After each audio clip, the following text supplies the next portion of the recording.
दोस्तों, जिंदगी में कई बार हम अनचाहे ऐसे कई चीजों से अपने आप को दुखी महसूस करते रहते हैं, बल्कि वो चीज वैसी कोई रहती नहीं। और आप वही चीज को बढ़ा बढ़ा कर अपने दिल में उतारते रहते हैं और वो डर आपके मन में पैदा हो जाता है और आप उसकी वजह से गुस्सा होते हैं, या आप विचलित होते हैं, या फिर आप उससे परेशान हो जाते हैं। बल्कि हकीकत में वैसा उतना नहीं होता जितना आपने अपने दिल में उतार के रखा होता है। एक छोटी सी कहानी से मैं आपको इसके बारे में बताना चाहता हूं। एक शख्स ऐसे ही ध्यान करने के हिसाब से अपनी छोटी बोट लेकर पानी के बीच चला गया। उसे ऐसा लगा कि मैं वहां पानी के बीच में आराम से ध्यान कर कर अपनी तपस्या कर कर मैं अपने आप को थोड़ा शांत रखूंगा। उसने अपनी तपस्या शुरू करी, ध्यान लगा दिया। थोड़ी देर बाद उसकी बोट में जोर से धक्का लगा। उसे थोड़ा विचलित हो गया। फिर वापस से थोड़ी देर बाद में फिर एक धक्का लगा। फिर उसे महसूस हुआ कि कोई तो भी उसे परेशान कर रहा है। वो विचलित हो गया।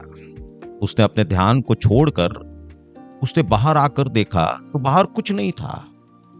एक खाली बोट जिस पे कोई नहीं था, वो पानी की लहरों की वजह से उससे टकरा रही थी और उसको विचलित कर रही थी।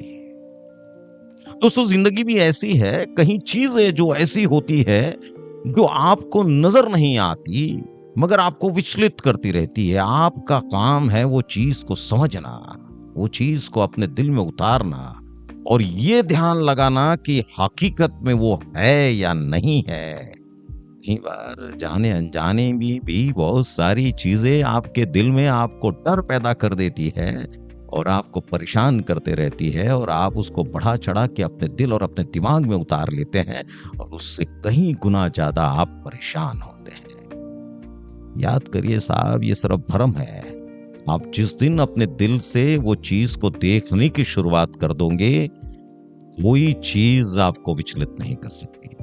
कोशिश करिए अपने आप को इस तरीके से बनाने की कि कोई आपको परेशान न कर सके, क्योंकि दुनिया का तो काम है आपको परेशान करना। आप है जो दुनिया के सामने भरकम खड़े रह सकते हैं। कोशिश करिए अपने आप को दुनिया में अपनी मंजिल पर पहुंचने के लिए।